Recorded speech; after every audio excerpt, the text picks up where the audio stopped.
একাকিত্বের ভিড়ে দাঁড়িয়ে থাকা একটা মেয়ের গল্প। এই লেখাটা নেওয়া হয়েছে আমার খুব প্রিয় মানুষের ফেসবুক পেজ থেকে। ওরই ভাষায় আমি পড়ে শোনাচ্ছি। কেউ কেউ বলে প্রেম করলে কষ্ট আর একা থাকলে নাকি জীবন অনেক সুখের, কিন্তু কেউ কি কখনো একা থাকার আসল মানে বোঝার চেষ্টা করেছে?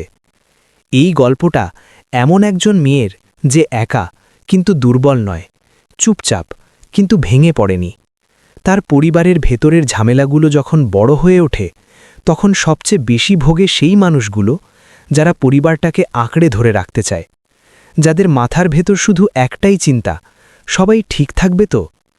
সেই দিনগুলোতে তার আর ভিডিও করতে ইচ্ছে করে না, হাসতে ইচ্ছে করে না, কিন্তু তবুও তাকে ক্যামেরার সামনে দাঁড়াতে হয়, কারণ একদিন পোস্ট না দিলে তার কষ্টের আইডিটা কোথায় গিয়ে দাঁড়াবে।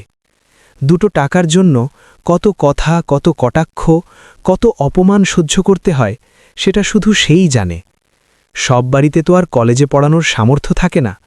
কোনো মতে স্কুল শেষ, তারপর বিয়ের কথা। কিন্তু সে থামেনি, সে লড়ছে, নিজের জন্য না, পরিবারের জন্য। ফেসবুক থেকে যে সামান্য সাহায্যটা সে পায় তা দিয়েই তার পড়াশোনা চলছে। সে নিজে কিছু করতে চায়। ক্লাস 4 থেকেই সে ইনকামের স্বপ্ন দেখতে শিখেছে, কারণ সে জানে বিয়ের পর যদি কেউ বলে পায়ের উপর পা তুলে খাচ্ছিস, তাহলে সেই কথাটা কতটা বিষ হয়ে বুকে বিঁধবে।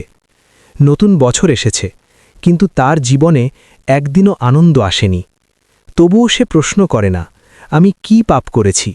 সে বিশ্বাস রাখে ভোলানাথ, কৃষ্ণ, রাধারানী, মা কালীর ওপর, কারণ সে জানে শেষ পর্যন্ত ভালো কিছুই হবে।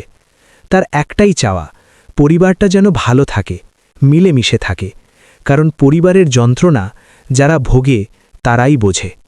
এই কথাগুলো সে ভিডিওতে বলতে পারে না, কারণ তখন শব্দ নয়, শুধু চোখের জলই বেরিয়ে আসত। তাই সে লিখেছে মনের সব কথা। আর যদি কেউ এই গল্প পড়ে বলে তোমার জন্য আমরা গর্বিত, তাহলেই তার সব কষ্ট সার্থক। কারণ আজকের দিনে খুব কম মেয়েই আছে যে নিজের পায়ে দাঁড়িয়ে ইনকাম করে আর একই সঙ্গে পরিবারটাকেও আগলে রাখে। এই গল্পটা তাদের জন্য যারা নীরবে লড়ে যায়, হারে না, ভাঙে না। শেষ নয়, এই তো শুরু। রাইটিংয়ে সুমনা প্রামাণিক, স্টোরি ক্রিয়েটিংয়ে এমআর শক্তি। সুমনার রিয়েল লাইফ নিয়ে যে কথাগুলো বলল তোমাদের কেমন লাগলো তা কমেন্টে জানিও। আর সুমনাকে বলবো তোমার প্রাউড ফিল করা দরকার, কারণ এখনকার দিনে কজন মেয়ে আছে যে নিজের পায়ে দাঁড়িয়ে ইনকাম করছে, সঙ্গে সঙ্গে ফ্যামিলিকেও দেখছে। সুমনাকে বলবো ভালো থেকো, সুস্থ থেকো। যা করার সৃষ্টিকর্তা ভালো কিছুই করবেন।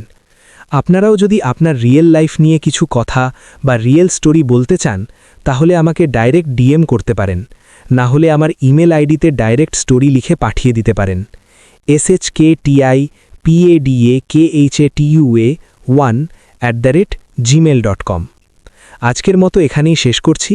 আবার ফিরব কোনো এক নতুন কোনো রিয়েল স্টোরি নিয়ে। ততক্ষণ ভালো থাকবেন, সুস্থ থাকবেন। টাটা।